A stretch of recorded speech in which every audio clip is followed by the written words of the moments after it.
Hello and welcome to this very special webinar on the use of AI in law as well as legal education as a consequence.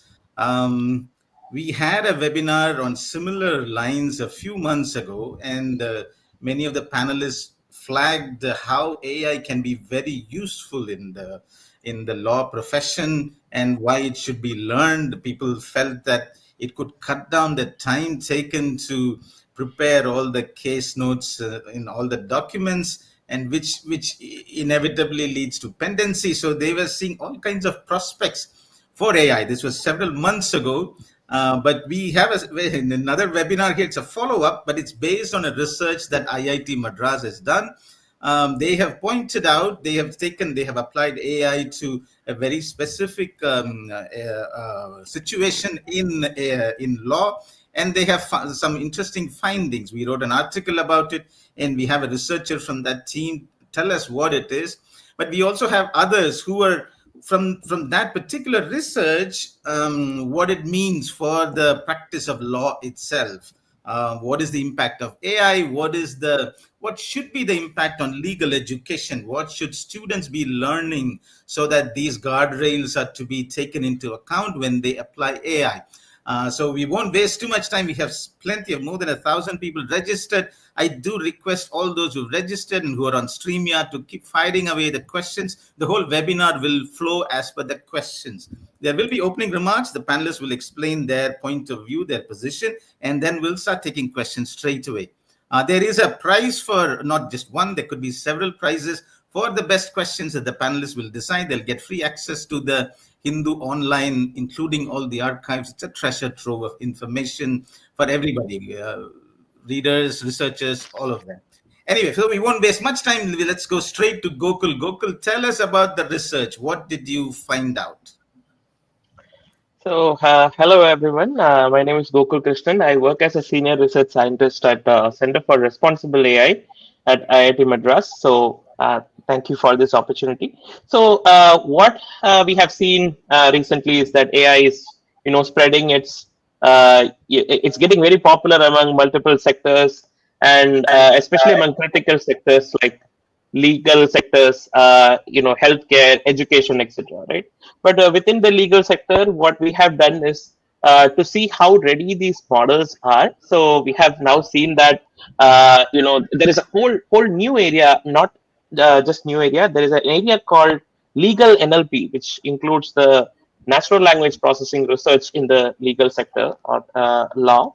So, and with the advent of these generative AI models and LLMs coming into the picture, there is a need for checking whether these models are ready for the real world usage. So, what we saw a few months or a couple of years back almost is that with the advent of ChatGPT and those similar tools, we saw a rising amount of usage of these systems in the legal domain, and we have seen examples where lawyers have directly used and even judges have directly used it in courts. So that kind of actually gave us like an idea that we should actually put out that people should not directly use this, and how ready are these things? Is there a mechanism for evaluating how good they are, right? So that was our work. We actually looked at a task called binary statutory reasoning, where statutory reasoning basically means that for a given scenario,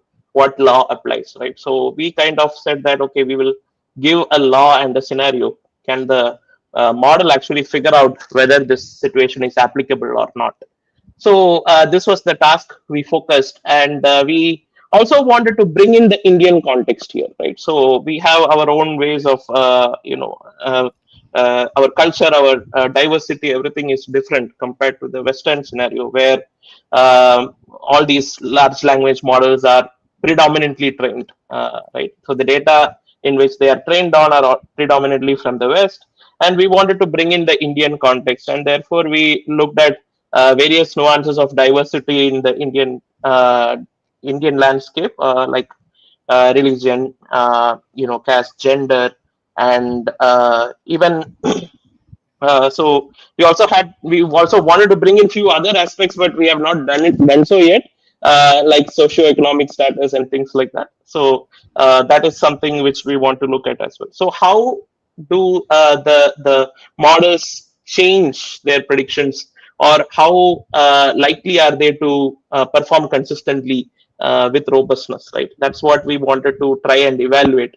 We came up with a metric for this called legal safety score, and we kind of like proved that okay, there are, with this legal safety score you can also fine tune these models to the Indian landscape to kind of make it safer, right? So that was the whole work, and this actually calls for, I mean, better techniques in this avenue for evaluating the safety of LLMs and generative AI systems, especially in the Indian landscape. And I hope that there will be more research in that direction. So this is where I think I'll stop, and looking forward for the discussion. Yeah.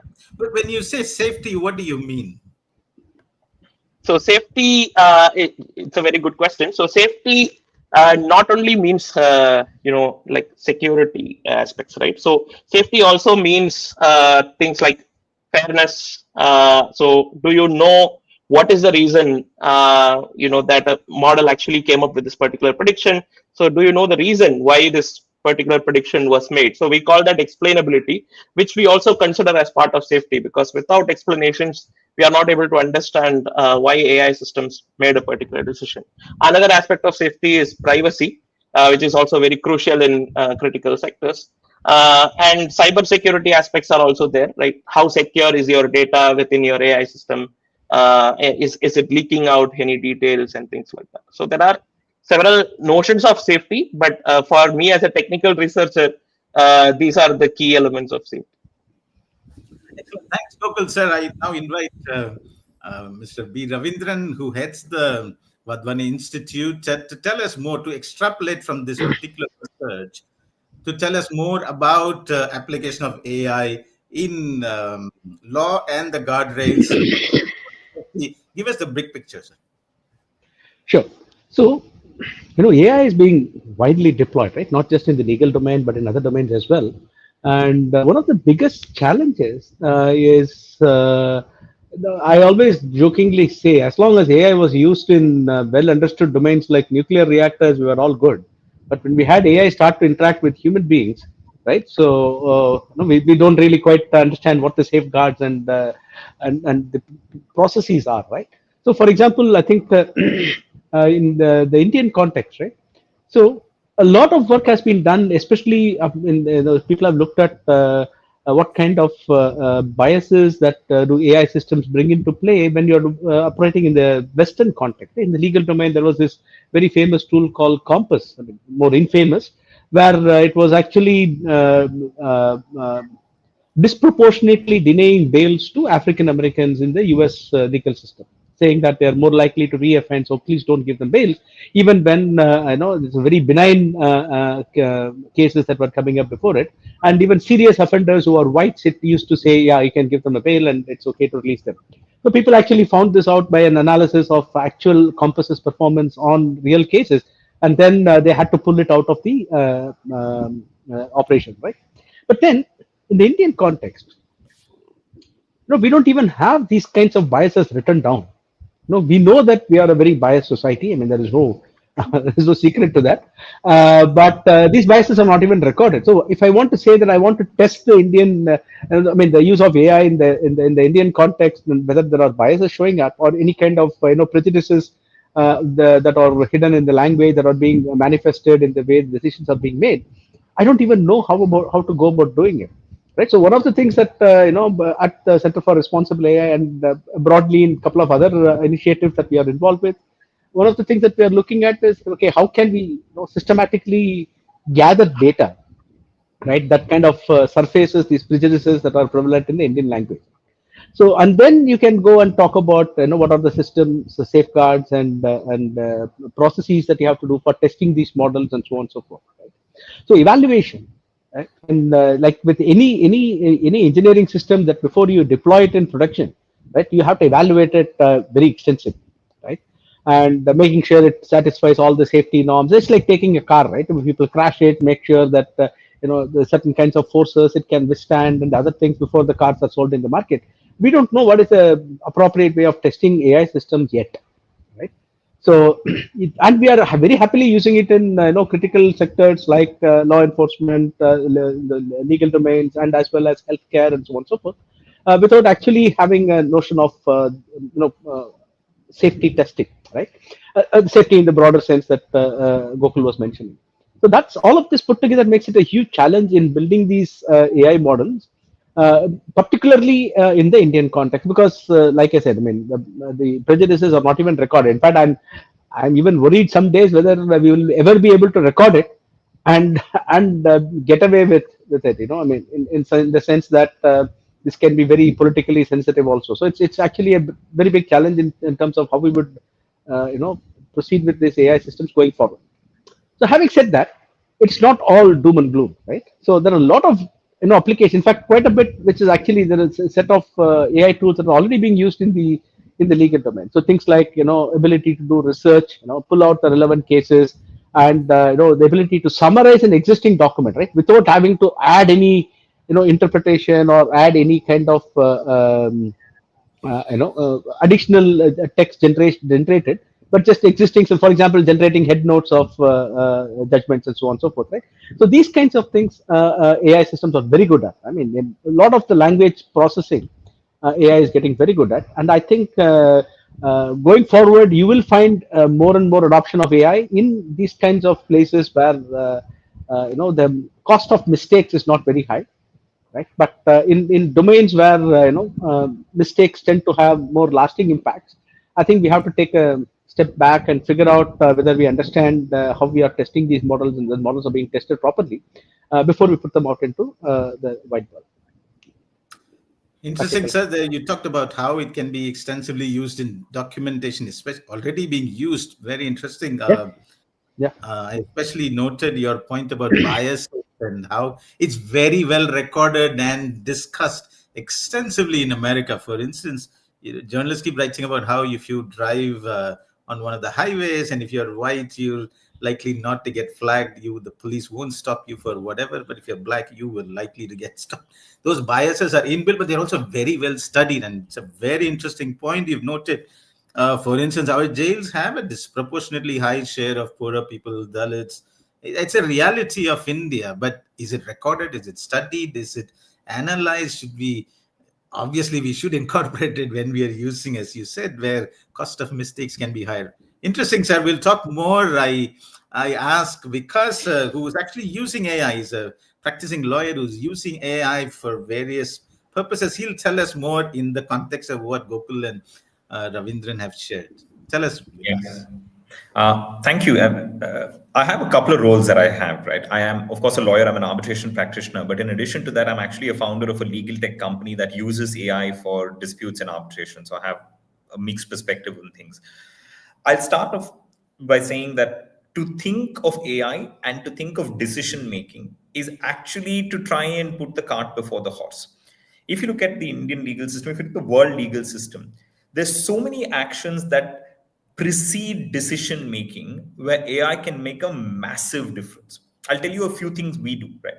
For instance, we have something called transcription, which is speech to text in its simplest form. But that one tool has been able to reduce the amount of time taken during hearings, during trial by 1/5. The existing processes are manual, they're pedantic, they're error prone. And the minute you start using some of these tools with guardrails, and the guardrails we use is that we recognize that even a speech to text engine is only 95-96% accurate. But even the 4-5% accuracy is not good enough. In a litigation, in a disputes context, you can't live with that inaccuracy. So we have had a human layer of review to ensure that any mistakes that are made are also picked up. And that is one use of AI, which is almost universally uncontroversial. Of course, there are concerns around privacy and safety and data training, etc., which I think there is some extent of work being done to handle those risks. But beyond that, if you look at it just as an assistant, there's really no one questioning the importance or the relevance of it in the legal context. And even using AI tools at that level, for instance, for transcription, for document review, etc., with a human layer of supervision, with a human layer of accountability, can reduce the legal burden in India and internationally by many fold. So I think to start thinking of AI and to automatically jump to decision making is, I think, undermining its true power, even in today's world, even with all of the limitations that it has. Having said that, even if you are looking at it in that prism of how can it be an assistant to decision making, we start off with various different uses where it can be an assistant. For instance, someone talked about legal research. Imagine a judge is deciding a case, right? I mean, you have the pleadings, and if the AI is able to bubble up the most relevant citations for the judge to look at before passing the decision, that's the kind of use where you're assisting the decision maker. Whatever the biases it may not have, there is a human person trying to ensure that they are weeded out. So clearly, even in that kind of a space, it really should not be very controversial. I'll go one step further. Even if you are looking at AI for decision making, so long as either there is a human layer of accountability or there is a human layer of appeal, a lot of the concerns that we are talking about simply should not exist. You can use AI as a funnel. Think about it. If you're in an Uber ride, you have a problem, there is some degree of difficulty with how much you need to pay, what is the ride kilometers, etc. Would you really want a human to sit, go through the records, go through the logs, try and figure out the answer? I don't think, for me, the answer is yes. In those decisions, I'd much rather have an AI system make the decision. 90% it gets right, 10% it gets wrong. I probably will live with that odds, because today I'm living with the odds of 100% I have no recourse. So really, I think it's starting off from looking at where are we today? Can AI get us a little further ahead? And there, if we have some degree of human supervision, or forget human supervision, even if an AI is making a decision, if you have one human layer of appeal, that is, I think, where you can leverage the benefit of AI and still have recourse. So you probably start off with simpler things like civil disputes, commercial disputes of very small kind of magnitude. I gave you the example of Uber rides. An area we are looking at experimenting it in is bank loan defaults, where you can imagine, whether a person has paid, not paid, how much have they paid, is all a question of analyzing accounts which have been maintained digitally. And AI does an incredible job in that kind of data set. There, even if it's a final and binding decision that the AI gives, ultimately, if an aggrieved party can go to a human and say, hey, listen, this is the mistake that the AI made, can you reverse it? And so long as that is built into the overall structure, I really don't see any concerns at all, even with the various shortcomings and very real that AI has. Excellent. Thanks, Vikas. Humongous data and the documents, analysis, recall. AI has obvious uses, human in the loop. He's raised an important flag. And now that the three have given very succinct summaries of AI in law and education and guardrails, let's have the main man, Professor Ashish. Ashish, tell us, what do you teach students? What should we be teaching students? Well, we are telling them not to worry to start with. But but there's a very interesting anecdote that I want to share, which a colleague Kashyap, who's written about this, shared with me in one of the panels. He said it's the first time we are seeing that the world's fastest moving technology is interacting with the world's slowest moving profession. And what comes out is anyone's guess. We are all making educated guesses with all the biases and constraints in place. But I completely agree with the fact that there are that ours is a very complex, multi-layered society with a lot of biases. Some of them are very hard to even quantify. And I also agree with Vikas that that there is some very obvious non-controversial use of AI, which has already been rolled out in different parts of the world and even in India. And because of that, we are already thinking of ways in which we can introduce this complex technical area, to students in law schools. I mean, on a lighter note, some students come to law schools because they want to run away from math. But all of that will change because, as the other speakers were saying, uh, the the expectations from practicing lawyers is going to change over time as AI applications increase and it kind of permeates in the entire system. Uh, the speech to text example that Vikas gave is very, very relevant, and the most recent one, I suppose. Kerala High Court is going to be using it for witness depositions from next month, 2 weeks from now, and it's interesting because there will be some errors. Vikas said 95 to 96%. So I think there is that 4 to 5% margin of error where the humans will have to ensure that this is minimized or hopefully brought down to zero. Uh, but what we do not know right now is how will so let me take a step back. So we know that one of the main reasons for witnesses turning hostile is some kind of intimidation, either by the other party or someone who's involved in that case, especially in criminal matters. Now, so a technology like this can be quite useful, but the downside is that when you're recording statements and doing it in an automated fashion, then these systems, NLP, LLMs, doesn't matter how advanced they are unlikely to capture the depth of emotions that and the vulnerabilities with which witnesses share and make their statements and record their statements. So right now there's a human stenographer or someone in the court administration who's doing the recording. How this is going to get translated from an AI based system is to be seen. But coming back to education, I think there are some good things to look forward to in this disruption. One is uh, that in the last few decades we saw an overemphasis on STEM education, engineering, computer science, which was needed also, but in some areas and in some time periods that happened at the cost of social sciences, arts, and humanities, legal education included. So I see this as a time where the the the the the social sciences uh, and the interdisciplinarity of social sciences with engineering or computer science is going to become even more relevant.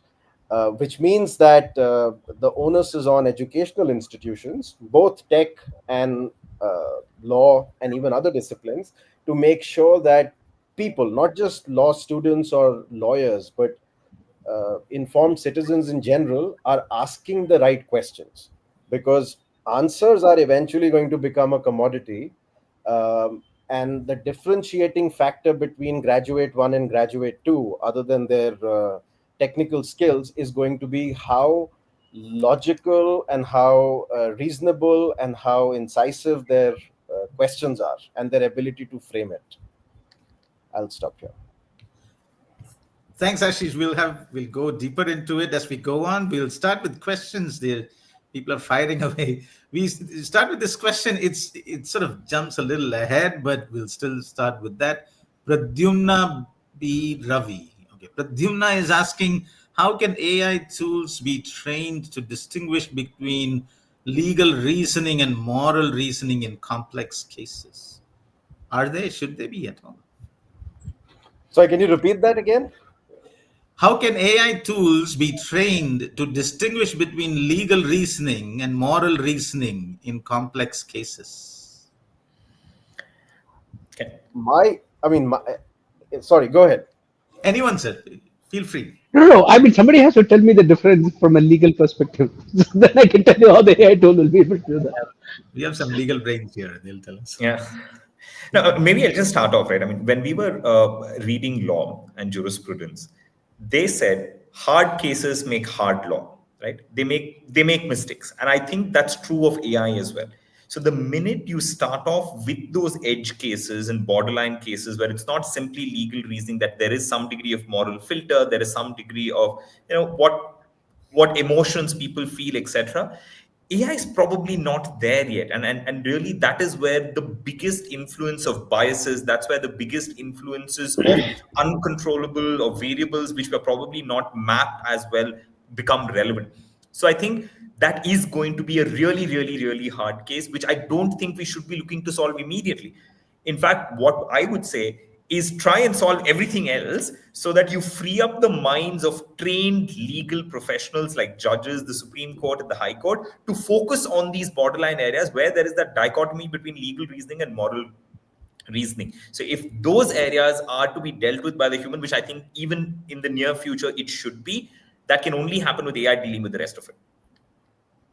Excellent. We actually had a webinar on AI in education. In that, it came out that if AI can do all your homework, then maybe it's time students were taught to think critically, critical thinking. It seems to be a similar inference that Vikas was making. We'll move on. Praveen K, world over.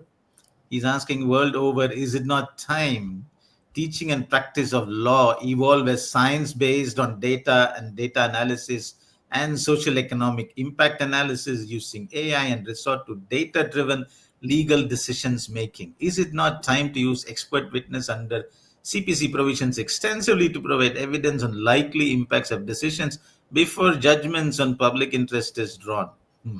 Is it not too risky to make legal decisions without analysis of quantifiable impacts using AI and otherwise? Boom. Who wants to take this? Yes.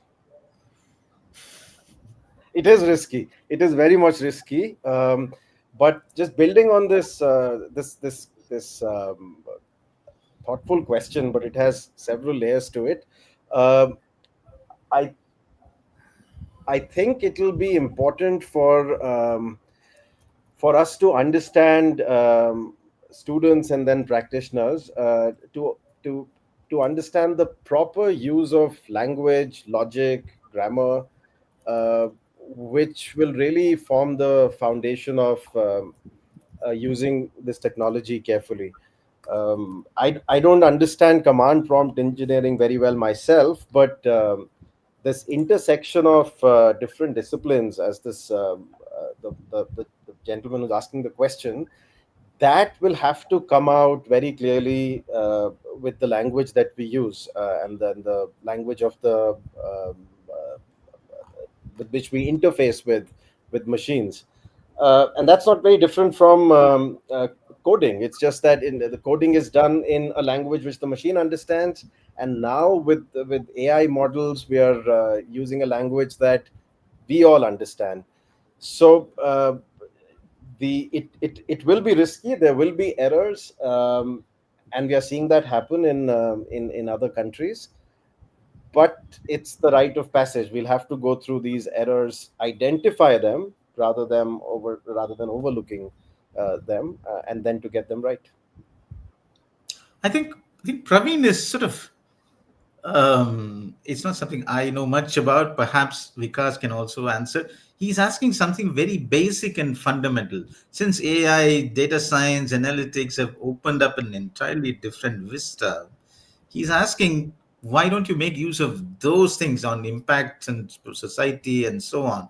Very scientific, analytical inputs to go into legal reasoning itself, rather than just be about law and precedents. And he's questioning the whole legal system. Isn't that what he's doing? Can somebody enlighten? So there's actually a couple of things there, right? And I think I agree with him to some extent, and maybe not to the full one. There is definitely a change in the way we are able to analyze data. Historically, why is it that there were precedents? Because we felt that if a certain decision has been made a certain way in the past, then it is worth following that, because that's what brings predictability in law. And that predictability is good for business, because you then know how to do things in the future, right? Now, with the use of AI, is that possible? Is there now a more predictable outcome that you can get out of things? Is something that we need to look at. There are areas where you can certainly achieve that degree of productivity with data analytics in particular.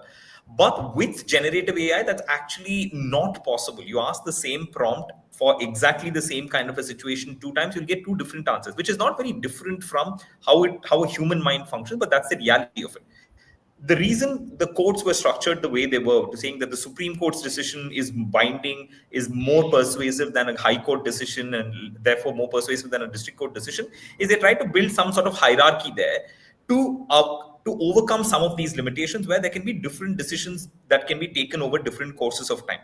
So even if we are looking at importing some of the advancements in technology, including not just in AI, but sort of data analytics, etc., in law, I think it is consistent with what law has done over many centuries. So it's not very different, except probably now have significantly more firepower to do it at a much larger scale.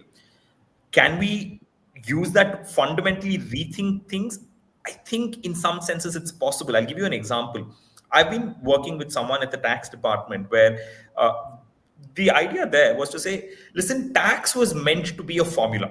The entire code, the reason it's called a code is because it was meant to be like, you put in a certain amount of information, there should be a very predictable output of that, because that's what the common man, that's what businesses require. The whole tax statute, but unfortunately, has become so complicated today that no one can understand it. So there's definitely an effort today being made at the very highest levels of the government also to rethink some of these legislations to make that sort of data-driven, predictable outcomes possible, using a combination of advanced technology, data analysis, AI included, to make that shift instead of relying on human precedents and legal systems to achieve that degree of predictability. Ashish, I would like to ask you, and building on what Praveen is saying, you have to tell us what's the, he's looking beyond LLM, of course. He's not just looking at language processing. He's looking at data analysis, analytics, machine language, all that. That's really IIT domain. He's saying, shouldn't those be inputs into the legal profession? Do you teach these things in college? No, we do. It's and I think the whole idea of the 5-year law program was to uh, front load the training in procedural substantive law with other disciplines, language, math, finance, political science, history, etc., etc. So that was really the genesis of the 5-year program. So it is happening, but as Vikas was saying, something somewhere went wrong. One, because these disciplinary silos just became more robust, and the profession, the demands and the needs of the profession got a bit disconnected from what STEM disciplines and the technical training could offer. So we now are in a situation where a lot of people think that law students don't learn any technical courses, but that's not true. It's I mean, of course, the focus and emphasis is on the core law courses, but they are learning programming. They are learning all the things that the question touched on. But even that will have to change a little bit. It will have to be done in a slightly different manner. I am still with that question. Mr. Ravindran, sir, what do you think of this? You teach data. You teach the whole science of data analysis is your domain.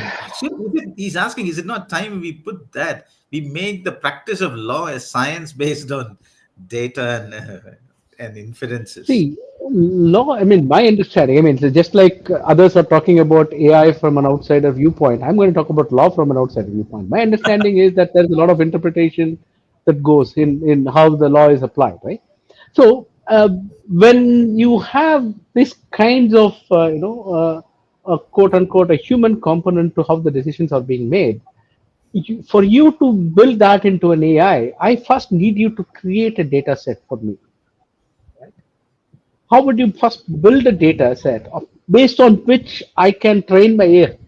to get into this kind of more interpretation of the law domain, right? So I think it's a challenge. We are not there yet, and there are like what Vikas was saying earlier, right? So there are domains where AI can do a great job, right? I think there's so much work. In fact, this is the same thing which I recommend in the healthcare space also. You don't take away the doctor's role, but the time wasting things that the doctors do, like writing notes and transcription and so on and so forth, all of those can be done by AI. Similar thing in the legal profession. There is so much ancillary effort that lawyers and judges have to do, and the entire, the whole legal system, not just the lawyers and the judges, even the clerk and courts, and so many things that can be made super efficient with the use of AI.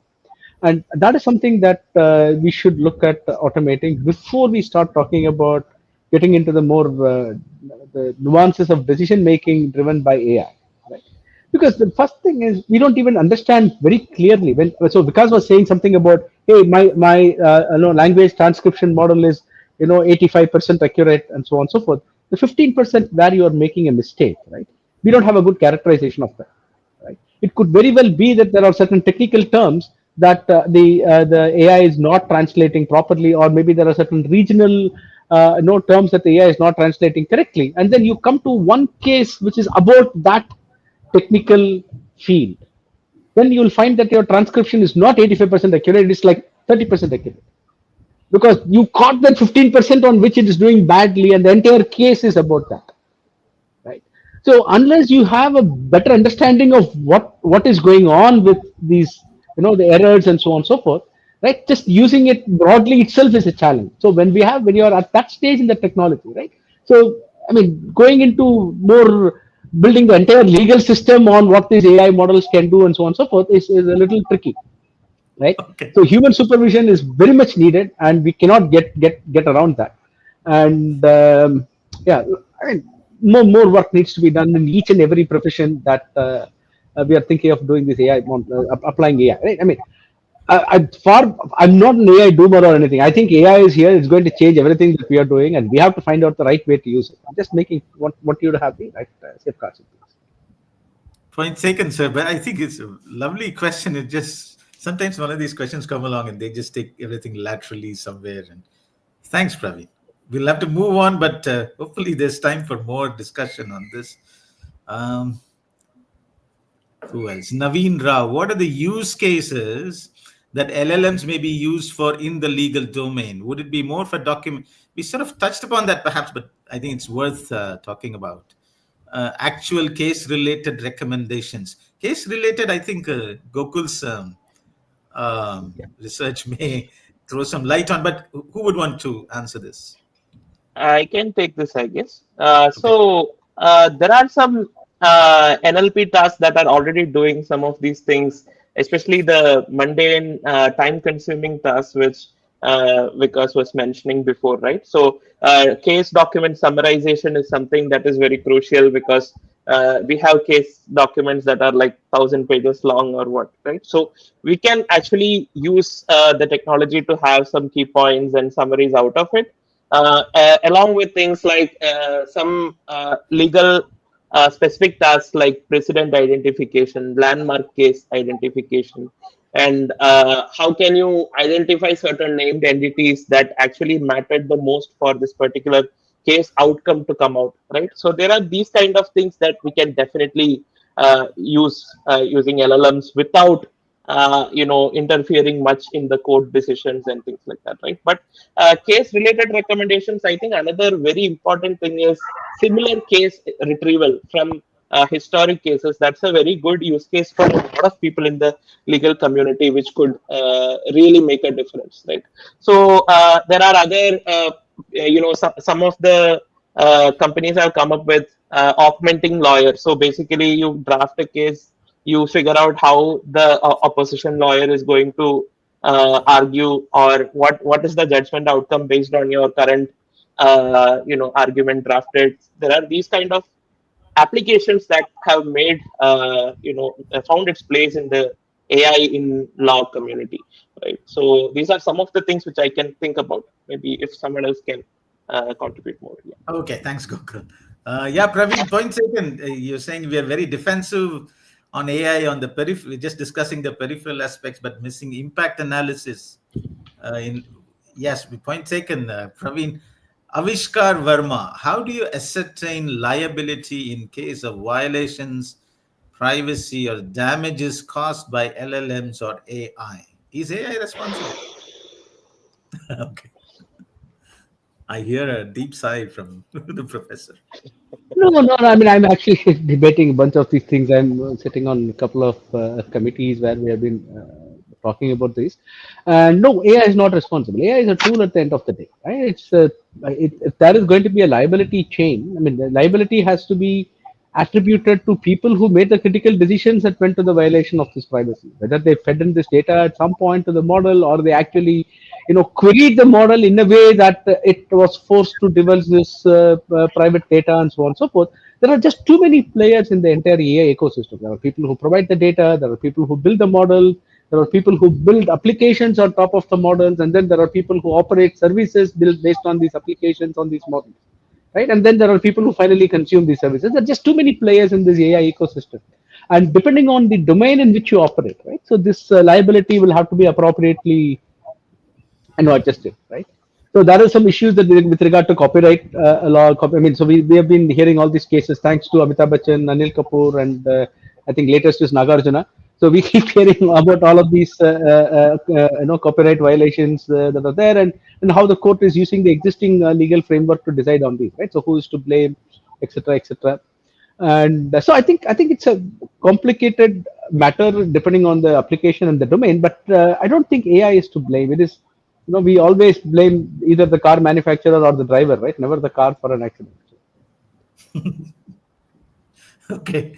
M.A. Ganapati, can lawyers use generative models, LLM models for day-to-day work? We discussed that. Will the confidential matter used for training purposes, and will there be risk of loss of confidentiality? Is subscription of using term more safer? I don't understand the last part, but is there something we can add? Yeah. So, I mean, I think that we've already talked about the use cases of it. I'll talk about the part of the question which deals with data privacy, confidentiality, etc., because I think that's a very crucial part of the use of AI, particularly in the legal domain. So we work in an area called arbitration, which a lot of people in the legal field will know is confidentiality 10x, because the whole point of choosing arbitration is because you don't want to go to court. You want absolutely everything to be under wraps. In that domain, the use of AI has been critically looked at because of exactly these concerns. And where, through the whole host of research that we have done, right, there is no easy answer. For instance, there is a couple of judgments that are coming out from the US courts, where the US courts have asked ChatGPT to retain every single data query and answer that ChatGPT has done for a certain period of time until a particular litigation that involves whether ChatGPT is training its data on publicly available resources, what the copyright implications, etc., are there. And that storage of data is contrary to ChatGPT's policy of deleting data in certain kind of subscriptions. So I don't think subscription is a clear answer to confidentiality. Subscription is not a clear answer to privacy.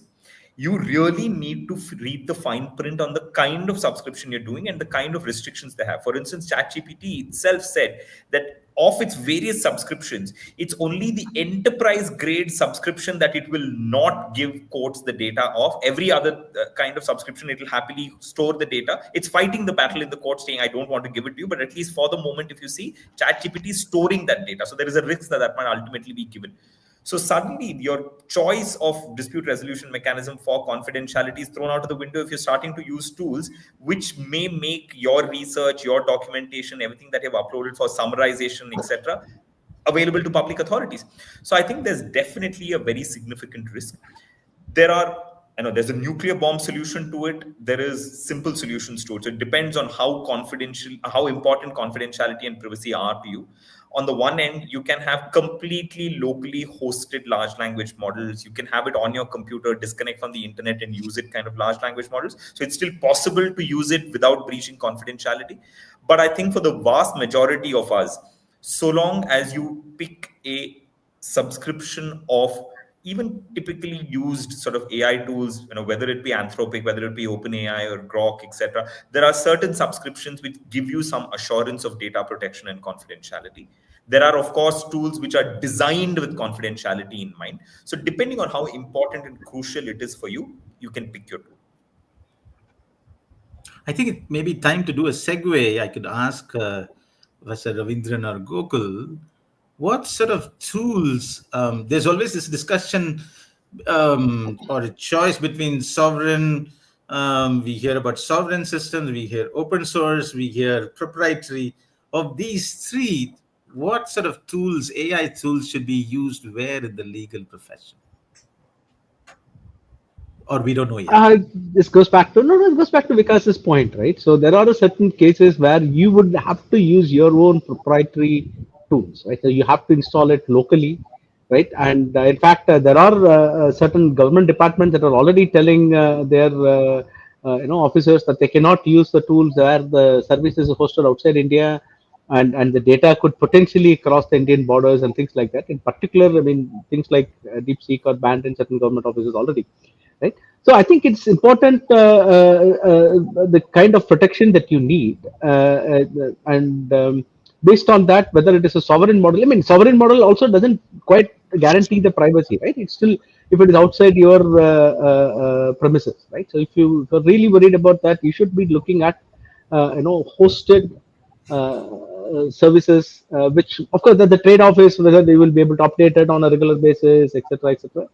But that is important, and of course, so given how the global political landscape is evolving, right? So I think at some point we really have to get our sovereign AI ecosystem going, right?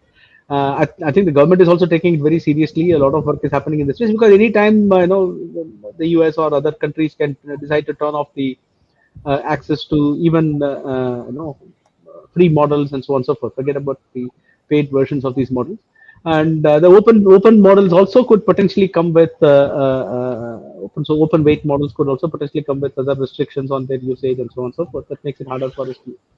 So going forward, I think that will be just like we have to build sovereign other capabilities because of the dual use nature of AI. I think there's going to be a significant need for having our own sovereign AI systems. Excellent. If I can just add to that, there is also this nuance of privacy with respect to the law firm or something, right? When you are having a case, you don't want things to go out. In that particular case, it's better to have hosted models, like Professor Ravi pointed out. So better if you want to have your own system developed, take some good open source or open LLMs that are existing out there, make it into your own system and have it run within your sandbox of your firm or organization, right? So this way, the outside world is kind of cut off, and your data has minimal chance of leaking out into the world. So that is one thing that firms or organizations can think of instead of just using the services out there like ChatGPT and all that. Definitely not ChatGPT because the data probably sits outside the country, right? Yeah, just wanted to add that point. Can I say something on this, Kalyan? Of course. I'm just thinking with the sovereignty of AI systems, but when you really go down to subordinate courts in India, uh, district courts also, then the reality is very different. It's I'm given to understand that these AI behemoths, they require huge amounts of energy and uninterrupted power and computing. But the ground reality of our justice system is very different, and perhaps at this point in time quite ill-equipped infrastructurally to meet the needs of having our own system in place. So we also need to keep that in mind, because it's uh, it's not going to be possible to have a reliable indigenous system which is operating at the grassroots level. Fair. In fact, if I could just take that thread, sorry, Kalyan. No, I you go ahead. think Very interesting point. Yeah. I think there is horses for courses that we need to recognize, right? The minute we start saying data sovereignty, I want to host it locally, I want it in my own premises, it's expensive. It's not easy to do. And there is so much research that needs to be done to customize it for you, right? And that is why if you look at someone, right? I mean, and my own experience as a lawyer, right? The kind of importance given to data privacy confidentiality in a lot of the western countries is not the same in India. In India, actually, a lot of the lawyers are super flippant about this, because for them it is about some degree of efficiency improvement, addressing some problem, trying to find a solution, versus trying to have absolutely all ducks in a row. It may not always be possible, right? So I think when you're looking at things like accessibility, there will always be a trade-off. There will be a trade-off between absolute control, absolute data protection, confidentiality, and how easy it is, how accessible it is, how intuitive is it for people to use it. And in a lot of times, particularly in a country like India, where the kind of pendency rates, the kind of access to funds, budgetary constraints, even access to talent in a number of different parts of the country is difficult, you will in a lot of cases swing in favor of accessibility, because at least you're giving them something, right?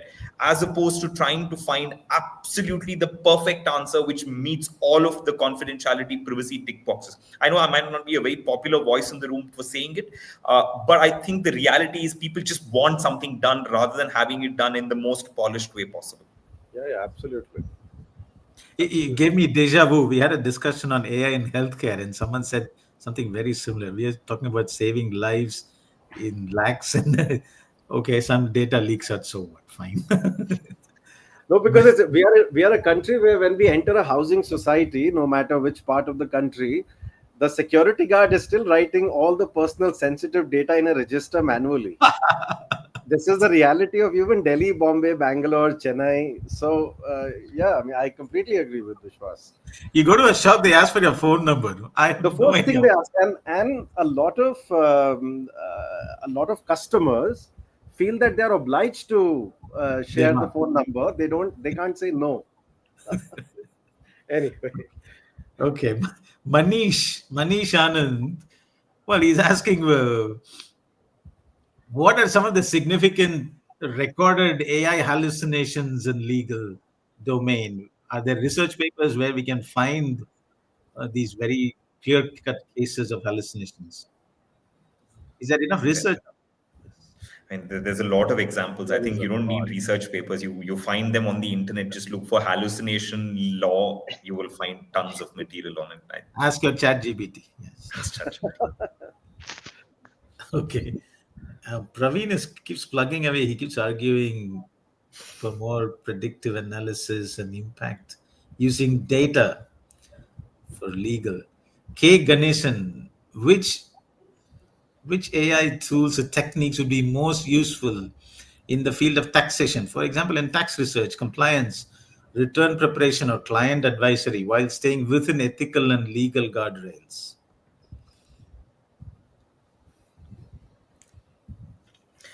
I'm not a tax lawyer, but I've had some foray into tax. I'll try and answer that question. I think it goes back to the point Mr. Ravindran was also saying, which is there is accountability in a human, and that is not going to change. Whether you're a chartered accountant, whether you're a lawyer advising on matters, the buck stops with you. So it doesn't matter what tools you use. You can use ChatGPT for all you want, except of course the data privacy confidentiality angle, where there is a there is a professional kind of an obligation on you to do or not do certain things, of course, so long as you within those kind of domains. Frankly, which tool you use is not as relevant as what you do after using that tool. Like the kind of question we had with hallucination, right? It is to ensure that whenever you're using the tool, know what it can do, and most importantly, know what it can't do and what it does badly. Once you know that, use whatever tool you want, whichever is going to help you achieve the greatest degree of efficiency, but spend that amount of time after that to ensure that whatever the risks are potential with the use of that tool, you as the human who is ultimately accountable have checked them off. So today, for instance, if you're taking 2 days to do something, if AI is maybe able to get you the result in, maybe 95% accurate result in 2 minutes, that does not mean that your 2 days is now reduced to 2 minutes. It should be seen as that 2 days is reduced to half an hour, 2 minutes to use AI to get what I want to get, 28 minutes to check it against the parameters where it can most likely go wrong. So my 2 days has come down to half an hour. The minute you see it in that prism, you will be a much better professional, as opposed to seeing it as 2 days is coming down to 2 minutes. Okay. Point taken. Time for Very human. well said. Yeah. Time for human in the loop, I suppose.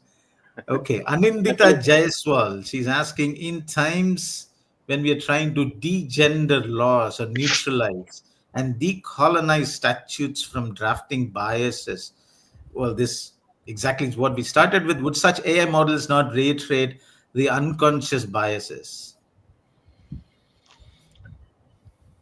Sure.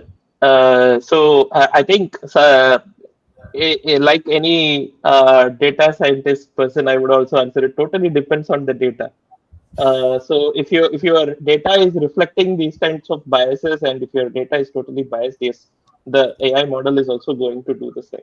So it's very important to determine whether your data set which you feed into the model is going to be very representative in nature, and does it include all the corner cases and things like that. So if it doesn't, use it for the cases where the cost of error is very less, right? So maybe have them to flag for human intervention, or something like that. That would be the best way to ensure that there is minimal, bias reflected in the real world decisions. At the same time, have protocols in place. So that was what our research was also about. Have protocols to evaluate these models and figure out how well they are doing this. And for doing that, also we need a proper data set, and some kind of a strategy to evaluate and say, hey, this is how you are doing with respect to gender bias, right? So that's my take. Yeah. Okay. Shireen Fatima, she's asking, we talked about Kerala, I think Vikas or Ashish, we talked about voice transcription. She's asking, in the Kerala High Court, it was said that AI can assist in judgment but can't be the judge. If something is done wrong by an advocate, then as per new law, he will be liable or not. If yes, then under which law? No, it's just for transcription. I don't think they're looking at AI for assisting judgment making, and all professional obligations on lawyers, on judges remains the same. Remain the same, yes. Yeah, that's correct. Okay, Amit Kumar. Well, he's asking a very general but pertinent question, as he's saying, is we all know there are lakhs of cases pending before judiciary. Well, we all know that. How AI is going to help Indian judiciary reduce this time? And as we all know, Indian vision to develop by 2047, is it possible that we can reduce all the cases efficiently and match judicial systems of that of developed nations? Okay.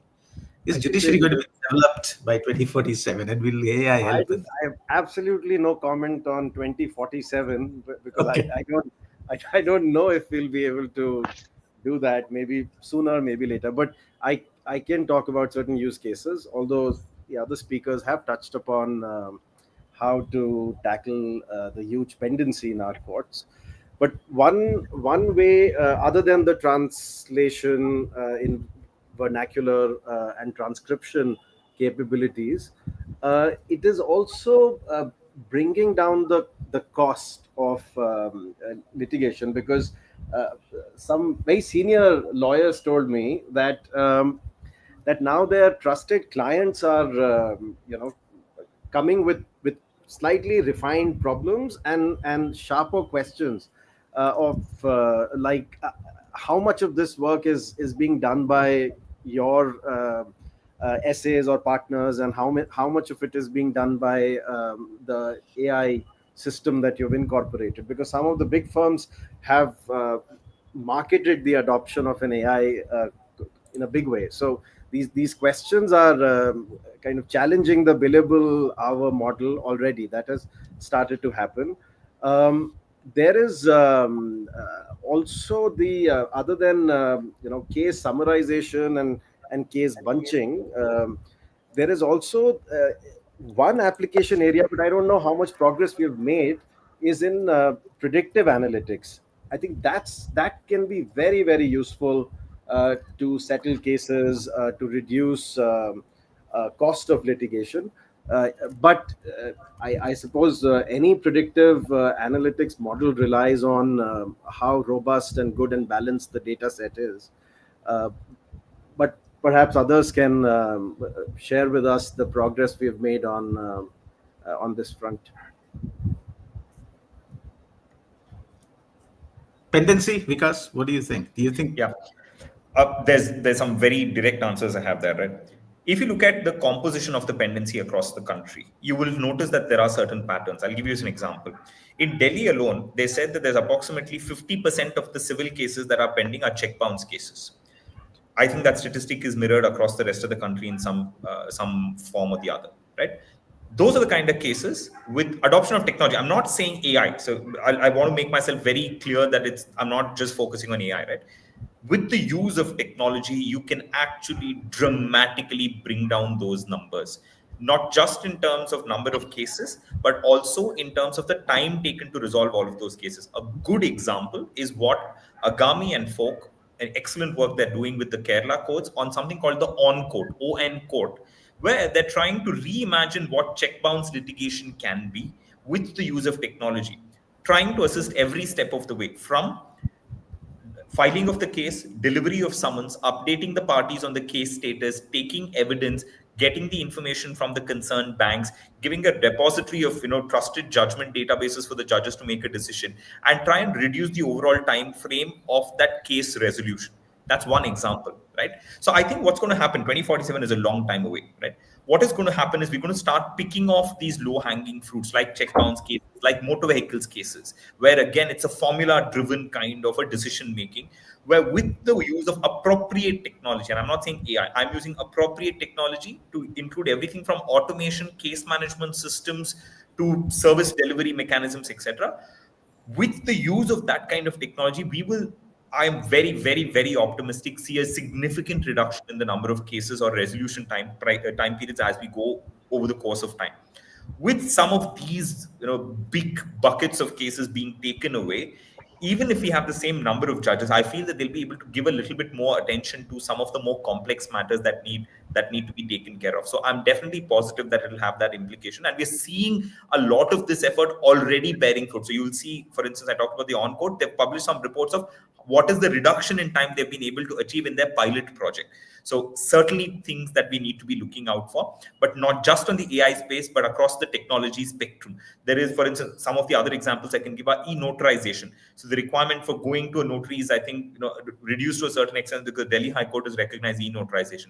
E-filing, which has typically been just filing of documents, is now being thought about more holistically to say, how can we make that go from one court to the other, so that even when it goes on appeal, today a lot of time is spent trying to get trial court records from one court to the high court. Sometimes several years go just to get the file moving from one place to the other. Technology can make that transition happen very quickly. All of these things, I can list out about 50 examples of things that are happening currently, but in little parts, I think we are eating away at that problem. And by 2047, I'm very optimistic that we'll have a significantly lower pendency. Developed legal system will be developed in legal system also by 2047. Ashish is smiling. Okay, so Swati Mishra, what are the areas where responsible technical AI researchers can work to make ethical AI use more effective for legal domain? Very general question, but is there something that we missed that is worth? I think we have covered most of the basics. I mean, from the technical side, I can think about responsible AI aspects in general, right? Like fairness, privacy, and so on. One thing I would a little bit more weigh in is the explainability aspect, maybe, which has not come up properly. For all these decisions, I mean, even I wanted to add about the Agami example you brought in, Vikas. So it is about the check bounce cases where there is a clear-cut description of what is required for reaching an outcome, right? So here it is okay. But when you are having some more nuances to be considered, and when the AI is coming with an outcome, how do we even make find out why this model came up with this particular outcome, right? So for that, the explainability aspect is very important. And That too, the language and the vocabulary of explainability that needs to be put out should sync with a lawyer if the system is being used by a lawyer, and in some other form if it is being used by someone else. Right. So this is some crucial factor that we are also looking at and trying to figure out some ways in which we can give out understandable explanations of AI's decisions. Right. So this is one thing I wanted to expand upon. Others can add. I can add a little bit more. For researchers outside engineering and computer science, one very interesting area to unpack and work on is how biases get perpetuated intentionally, unintentionally within a system. And as we all know, that any sort of bias can have a major impact in the final outcome. But if someone could do a deep dive to understand what kind of bias exists in the current data sets on which these AI machines are kind of feeding on, then that's going to be very useful, because they tend to replicate the same biases which are present in the original data sets, plus the additional challenge of personal biases of developers, again very unintentionally, which might come in the process of creating the algorithm. That could be very interesting. And India has many more layers of complexities which need to be unpacked. Some research has been done in the American context, in the UK, but I think we are a more multi-layered society where there's a lot of scope for good research. Okay, there's been a controversy going on about someone saying that courts are a big impediment to India developing, and that kicked off a whole controversy. Ashish is smiling again. This question is for you. So when judges go on vacation, part of the criticism was the vacation time that judges take, right? So when the judges go on vacation, can AI step in to do something? Well, it doesn't need to, because there are systems in place already. I mean, I've written about this. I don't know if I shared it with you, but it's I mean, these flippant remarks that the biggest hindrance or obstacle in India's development journey is judiciary. I don't think that's factually incorrect, empirically questionable. Uh, so during vacation, I mean, there are vacation benches, and even the idea of judicial vacations is highly misunderstood. Uh, Courts do not shut down. Uh, the vacation benches continue hearing urgent matters, but the delays, which everyone is really fed up of, is because of multiple factors. Not just because judges are taking vacations, but because there are very few judges in the first place. And I can share some numbers. We have less than 800 judges in the 25 high courts in the country, and they have to take care of about 60 lakh pending cases, and that's staggering. That's more than 7 or 8 thousand cases per judge in a high court. And in some high court, this is an average. In some high courts, the average caseload on a judge is 15,000, and we have only 15 judges per 10 lakh Indians. So it's a very different, which is why the pendency is estimated to be about 60 months in a high court case, and it will vary in a Supreme Court case or in other courts.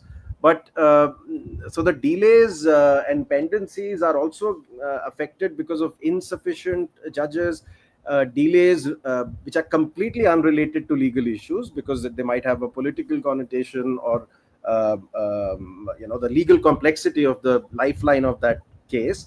There are procedural errors because of there's so much manual work, and human error is bound to happen. And very limited use of alternative methods to resolve disputes. So I would not take that rhetoric very seriously. Okay, we had a question about whether AI can be used to introduce transparency and uh, privacy and so on. Not privacy, transparency and accountability. Is that a possibility? 100%. And in fact, I think if you look at transcription, that is actually the start of it. In Miss India Jaising, actually, when she was arguing this matter in the Supreme Court, she pushed for two reforms. Number one, live streaming of court proceedings. And number two, of transcription of all the arguments that have been done to exactly achieve these purposes of transparency and accountability. See, today, what is going to happen is if you have a hearing going on, a lot of people don't know what was argued in that particular court, either because they've not been able to attend it personally, or they're not allowed to attend it personally because the restrictions are there in the various high courts of how many people can show up, etc. So you trust your lawyer, and eventually when the lawyer is arguing, also when the judge is writing the answer or the judgment on that particular matter, they rely on their memory to see what the lawyer had argued. There is no transparency on, has everything that I've argued been accounted for in your judgment, or has everything that you have said, is it clearly visible to the parties, etc. So I think live streaming was a very big step forward to ensure that, I know it is only restricted to the Supreme Court and the high courts for now, and some high courts have fought back and stopped live streaming in a lot of their cases, but that was the good first attempt. With transcription, I think you've already achieved some extent of it. With AI, I think you can achieve a little bit more of it, because now if data sets from the government and the courts are made more publicly available, and if you are able to, even a simple litigant like they use ChatGPT today is now able to put their judgment up there and say, can you tell me if it is consistent with various precedents, etc. A job typically that a lawyer used to do with all of their years of experience, now litigants are able to do. So I think the fact that litigants are now able to do some of these things will make people a little bit more cautious in terms of what they're doing. So will certainly bring in greater accountability, I feel. Excellent. Mr. Ravindran, I think we can hear you now.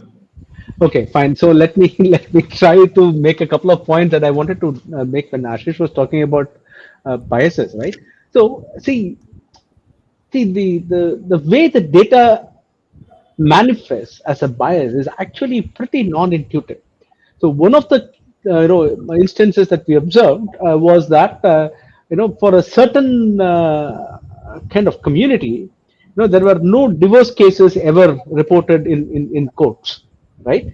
So when we actually when we were testing the model, when we were actually positing a divorce case with respect to that community, the answers were very different from what would have been normally obtained through legal precedents. It is not like the model was biased against the community because the previous data in the training that we were using was biased against the community.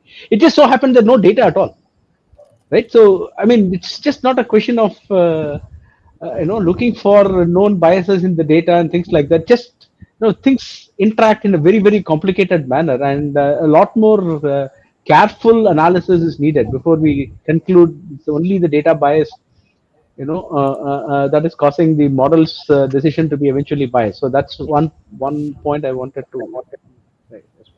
And the other thing was I agree with what Vikas was saying, right? I mean, a lot of, because there is so much attention on AI, people tend to put a lot of burden on AI. I think courts can be made a lot more efficient with the broader use of technology, particularly a broader acceptance of digitalization of the court processes, right? Before we even start thinking what can AI bring to the table. I apologize. There was a power cut in my place, and I couldn't join back fully until. Thank you, sir. Ramakrishnan Iyer is asking a very small question. When computers were introduced, the lawyers were reluctant to use it. What sort of education should reach lawyers, practicing lawyers, not just students, to deal with this AI situation? Should there be relicense? Should courses be made mandatory? What? Well, they already are. There are. It's a highly regulated space anyway. Legal education, much like the legal profession. But this would be this is a very, very important time for law schools, universities, perhaps bar council, to seek help from those who are at the cusp of this technology, and start revisiting certain parts of the curriculum. We must do it this year. Okay, here's an interesting question. Satyamitra says, as per Advocates Act, the advocates are duty bound to keep secret the information given by the client. If I use AI, then will that secret leak out?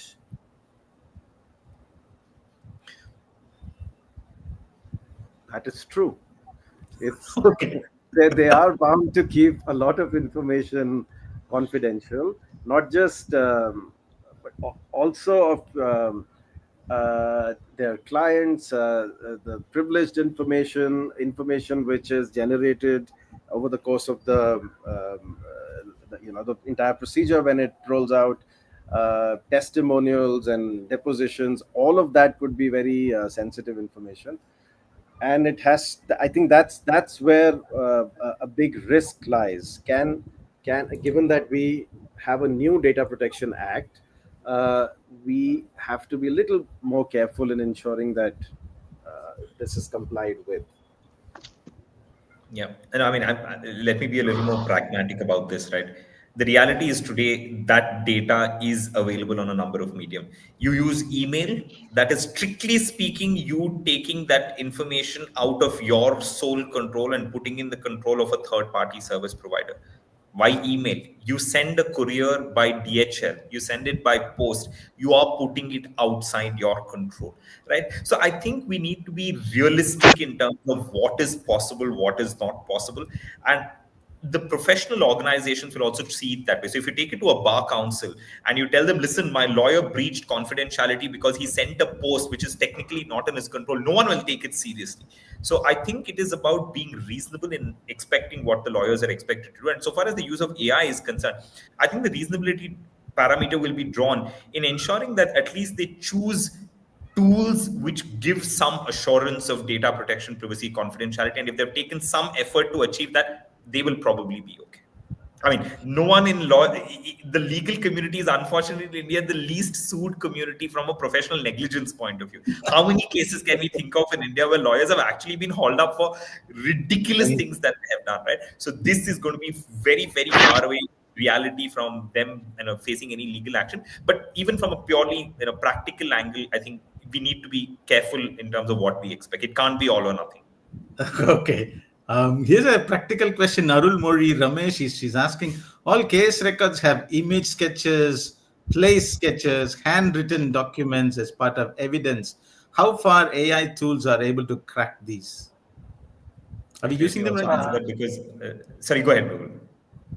Yeah, sir. There are multiple modalities of data that is being considered right now, right? So we certainly have things like vision language models, which are able to process these things and give out outcomes the same way whatever is being done for language, for vision also it's possible to a certain extent. Well, how good it is. So currently it is good for the things it has been trained to do, but I'm not sure with respect to the data of criminal justice and things like that. Has it even been taken an effort in that space? I'm not sure. Maybe others can weigh on that. No, so I was just about to say, the hardest problem today we are cracking, Kalyan, in the digitization journey, you will not believe it, is OCR. What's OCR? Optical character recognition. So Okay. You Yes. have documents today which are in hard copy. You want to digitize it, you scan it. But scanning is obviously not even enough. You need them to be searchable, you need them to be readable. Everything that the lady was talking about is a very, very real problem. Yes, vision AI is great if you're looking at it in a small data set. You put one document, you ask it to analyze it, ask it a few questions, you can still do a decent job of it.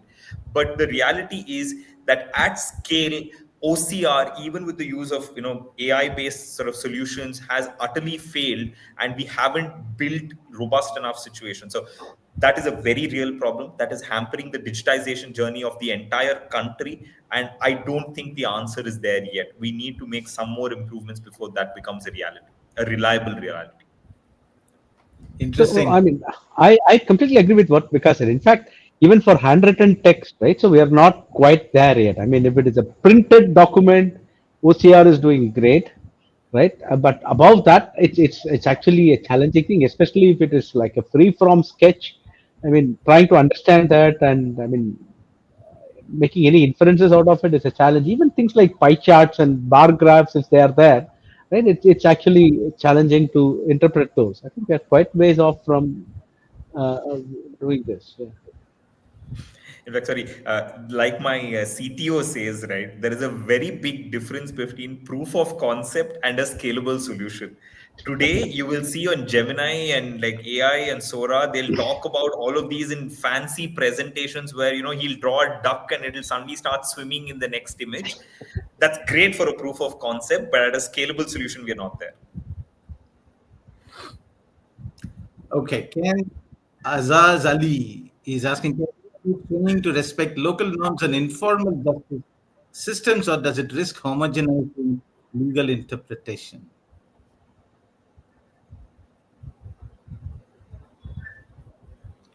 I didn't quite understand the question. Can AI be trained to respect local norms and informal justice systems, or does this risk homogenizing legal interpretation? What is informal justice? COP, is it? Well, I think at this stage we are expecting too much out of AI. This question we will answer this question 3 years down the line when Professor Ravindran and his colleagues' work is much more pervasive and Vikas's tech tools are applied in many more areas. Then we'll be in a better position. Right now, I don't think our AI tools can do that. Okay. So several questions. Can AI replace lawyers? Can AI replace judges? Can AI replace juries? What do you think? Never. I want to say no because otherwise my students are not going to be very happy when I meet them. But as I think as everyone else was saying, the it's asking the right question is going to be more important. Uh, in some areas, definitely there is going to be a displacement. We cannot expect all the jobs at all the echelons of the legal profession to stay. That's not going to happen. Uh, but it's just going to get more specialized. Law, for a very long time, at least in our country, has been more general. There are more generalists out there in the job market. I think there's going to be a pivot towards more specialized lawyers coming out of law schools. I'll give the example of my own institution, which is really synonymous with STEM, with engineering and computer science, but there is a great opportunity to make these departments and disciplines talk to each other. IITs are very well positioned to do that. But some jobs are at risk, and if we remain in denial, then I think it's going to be quite troubling. Kalyan, can I actually just Yes, give yes, yes. another I'll answer give to you the that? last word. I'll give you the last Yes, word. sorry. Because there is actually a similarity between what's happening now and say what happened in the Industrial Revolution, and even closer home, what happened when, for instance, there was digitization of banks. My mother is a banker, so I know like there were entire protests when there was a digitization and unified banking, etc. Because people thought they're going to lose jobs. The reality was that because of that move of digitization, etc., banks, instead of focusing on a Delhi, a Bombay, and a Bangalore, suddenly started going into tier 2 and tier 3 cities. And the minute it started expanding into that one, people were significantly busier than they were earlier. And I think that is the phase we are in with law also. AI will certainly displace, like Ashish was talking about, a lot of things. But the reality is that today, law is so inaccessible to the country at large, to the world at large, that what we see in terms of number of disputes pendency is the tip of the iceberg. The number of actual disputes in the entire ecosystem is significantly larger. And even with that human in the loop kind of an analogy, right? If you use AI, if you use technology to filter out the work, and even if we are doing the creme de la creme of the work, just surely expanding the pie and making it serviceable to everyone in the ecosystem will mean that lawyers will have enough and more to do for centuries to come. we have to end this here. That there is this well-known paradox in technology. You introduce a new technology and you think jobs will be lost, but the new technology creates new frontiers, new applications, more jobs are created. That's been the case so far, and I think we are ending on that note. Excellent, very excellent discussion. We've had several enlightening questions and answers. Thanks, everybody. I thank the panelists and for all those who joined in with their questions. Thank you. Okay, folks. Thank you. And happy Diwali to Happy Happy Diwali Diwali. to everyone. Happy Diwali to all of you. Bye.